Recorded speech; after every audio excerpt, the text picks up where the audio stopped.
Hello students, आज का जो हमारा टॉपिक है वो फिर से सेंटर ऑफ ग्रुप, और आज हम सेंटर ऑफ ग्रुप के ऊपर ही कुछ इंपॉर्टेंट थ्योरम्स और न्यूमेरिकल्स करेंगे. ठीक है. So first very important theorem on centre of group is let ZG be the center of group G. If G by ZG is cyclic, then prove that G is abelian. So आपके पास ZG क्या है? Centre of group है और G by Z is cyclic. So let G by Z is a cyclic group generated by some element say ZG. ठीक है. अब अगर आपके पास G by Z जो है where G belongs to capital G ZG से जनरेट हुआ है, तो इसके सारे एलिमेंट किस टाइप के होंगे? ZG की कुछ इंटेग्रल पावर होगी. ठीक है. और हमने प्रूव करना है G is abelian. So let us take two elements from G. Let A, B belongs to G. Clear. और हमने ये प्रूव करना है कि G अबेलियन है. To prove G is abelian, we have to prove AB is equal to BA. ये हमने prove करना है. सो अगर आपके पास AB G में है तो आपके पास ZA किसका एलिमेंट हुआ? This belongs to G by Z. Clear. G by Z का कोई भी एलिमेंट इस टाइप का होगा. बट आपके पास ZG किससे जनरेट हो रहा है? Z of G से. सो therefore Z of A can be written as ZG की कुछ integral power. So n belongs to integer. Clear. और हमें यह भी पता है कि अगर आपके पास Z नॉर्मल सब ग्रुप है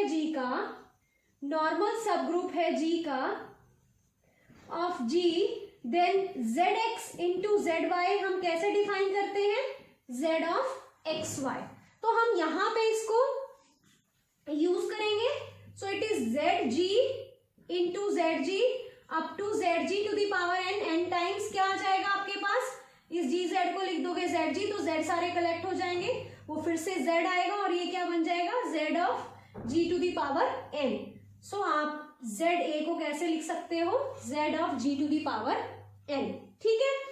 अब स्टूडेंट्स आपके पास also you can write E into A is equal to belongs to A और into A belongs to ZA. ठीक है. E Z में होता है. आइडेंटिटी हमेशा Z क्या है? Z is centre of group. ZG को हमने Z को क्या लिया हुआ है? Centre of group. यहां लिख भी दो. Let Z is centre of group G. Clear. तो identity is always in the centre, क्योंकि आइडेंटिटी जो है वो हर एक एलिमेंट G के हर एलिमेंट के साथ कम्यूट करती है. So this implies A belongs to ZA. अब आपके पास A ZA में है और ZA आप कैसे लिख सकते हो? ZG to the power n. तो इसका क्या मतलब है? This implies A belongs to, ये किसके इक्वल है? ZG to the power n. A belongs to ZG to the power n. अब अगर A ZG to the power n में चला गया तो this implies A can be written as some element of Z, let us say Z1 into G to the power n. Clear. For some Z1 belongs to capital Z, means center of group. अब similarly you can prove B is also written as Z2 into G to the power some m, where m is also an integer and Z2 belongs to capital Z. अब A इस form का है, B इस form का है. Now let us calculate A into B. So A into B is equal to, A की value डाल दो Z1 G to the power n. What is B?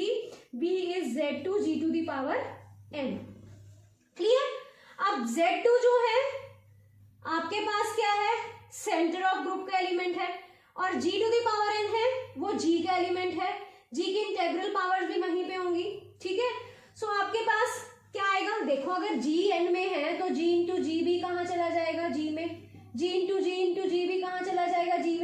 Special property of multiplication. तो जी to the power N भी तो जी में चला जाएगा, तो सारी पावर जी में चली जाएंगी, तो इनको आप इंटरचेंज कर सकते हो। दिस इज Z1, क्योंकि Z जो है वो हर एक G के एलिमेंट से कम्यूट करता है, तो Gn, Z2 is also written as Z2 into Gn, Z2 into Gn into Gm. So it is Z1 Z2 Gn plus n. ये तो आपने कैलकुलेट कर लिया A B. Let us now calculate B into A. So let us now calculate B A. ठीक है? So B into A. B is Z2 G to the power n. What is A?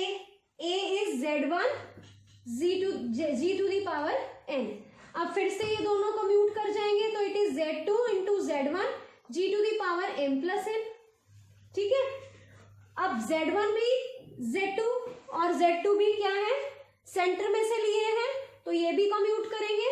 So this is Z1 Z2 G to the power m plus n. तो this has 1, this has 2. तो अगर आप 1 और 2 को देखो, they both are equal. So 1 and 2 implies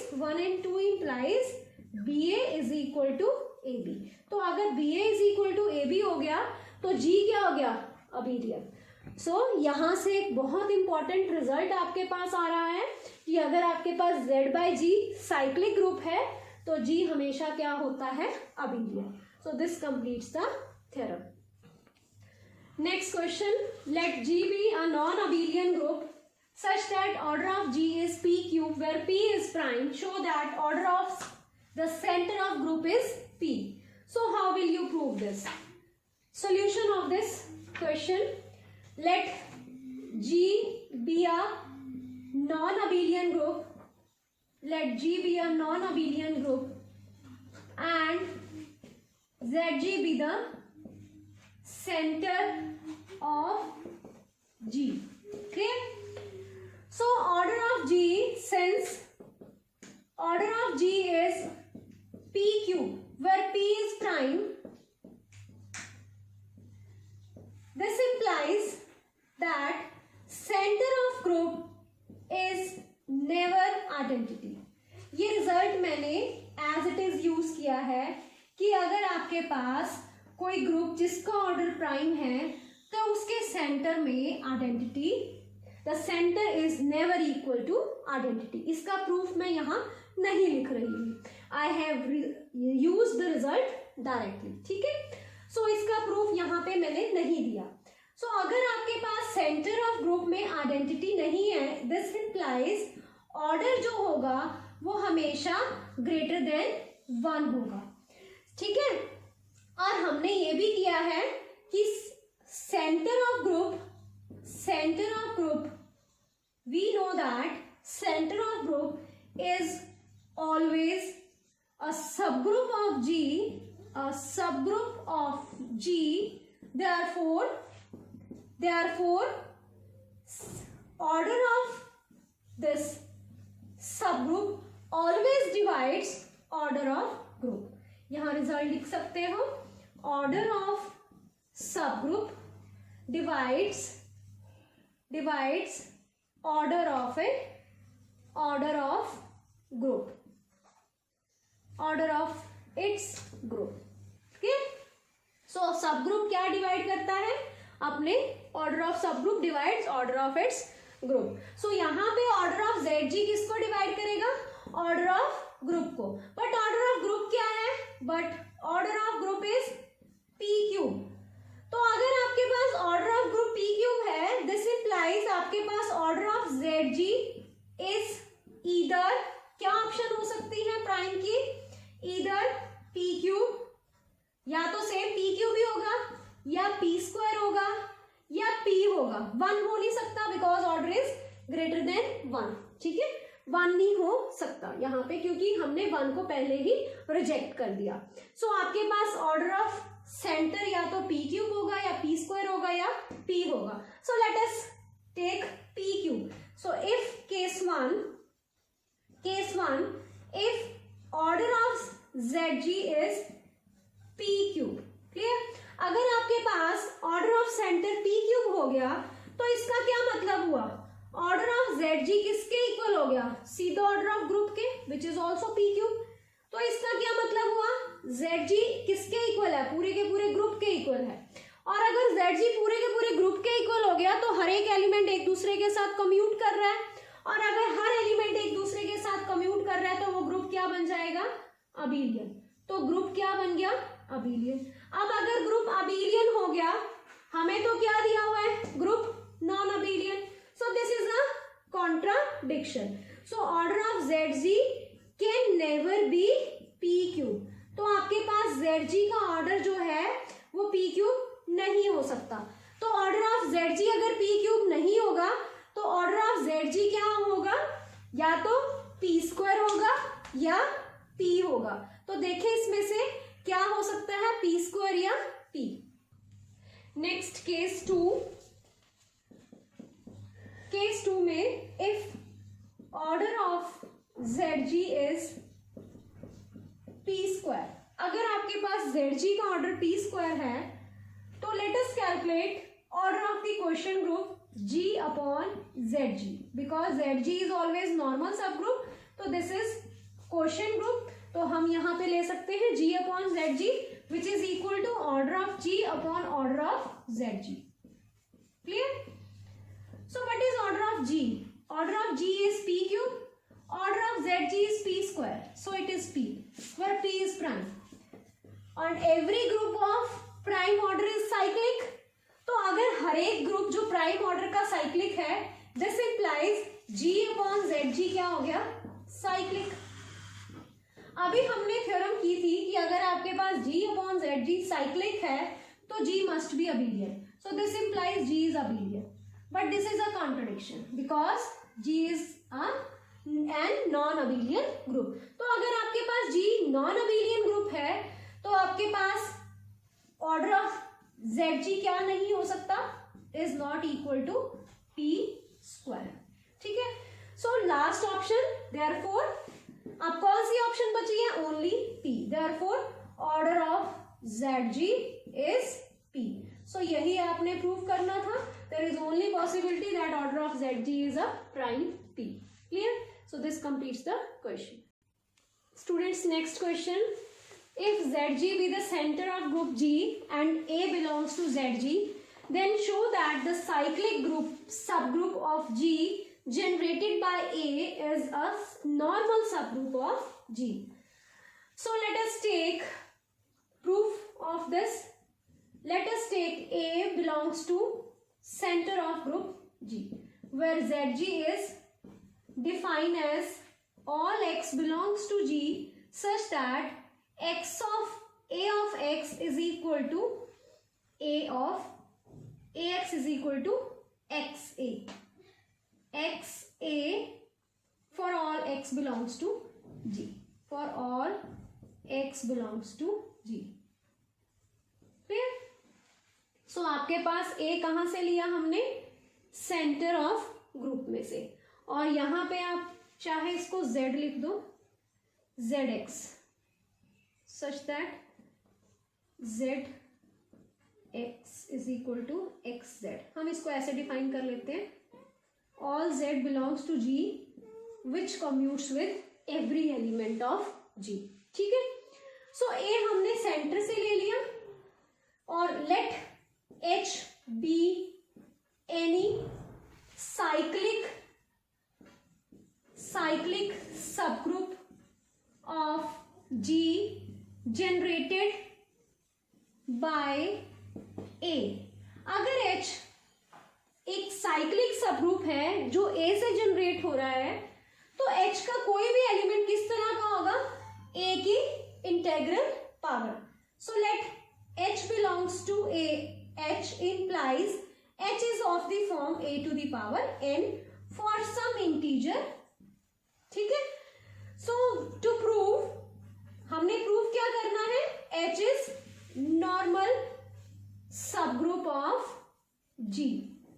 तो let us take X be any element of G, H element of H। तो हम क्या प्रूव करेंगे? We have to prove X inverse belongs to capital H। अगर हमने ये prove करना है कि H नॉर्मल सब ग्रुप है. So let us now calculate XH X inverse. So H is a to the power n into X inverse. ठीक है. अब इसको हम कैसे लिख सकते हैं? ये मैनिपुलेशन है. अगर हम X inverse raise to power n को कैलकुलेट करें तो it will be a x to the power n into x inverse. ठीक है. मैनिपुलेशन करने के बाद you will get this. So आपके पास a कहां से आया था? सेंटर में से. तो वो हर एलिमेंट के साथ कम्यूट करेगा. So you will get this. अब आपके पास ये आ गया. तो this is equal to ax किसके इक्वल होगा? xa के. So this is equal to ax into x inverse to the power n. और क्योंकि x g में से है तो x इनवर्स उसका इनवर्स होगा. तो x into x inverse is identity. So it is a into identity to the power n. So a into identity is again a to the power n is a to the power n. और a to the power n कहाँ पे होगा? Element of h. All the integral powers of a are in the h. So आपके पास क्या आ गया? x inverse belongs to h. So this implies h is normal subgroup of g. ठीक है. आप अब ये यहां पे प्रूव हो गया. अब क्या रह गया? इस रिजल्ट को आपने कैलकुलेट करके देखना है. सो ये वैसे तो मैंने आप दिस इनटू एक्स इनवर्स इसको आप कैलकुलेट करो तो यू विल गेट. देखो इसको ऐसे करके कैलकुलेट n टाइम्स. अगर आप इन दो को लो तो क्या आएगा आपके पास? एक्स इनवर्स एक्स आइडेंटिटी बन गया. सो it is x A square into x inverse. जब हमने दो को कंबाइन किया तो ये मिल गया.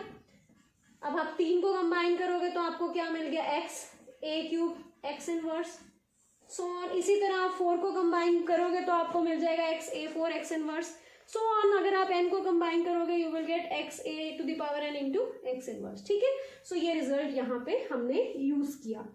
सो this completes the question that H is normal सब ग्रुप ऑफ g.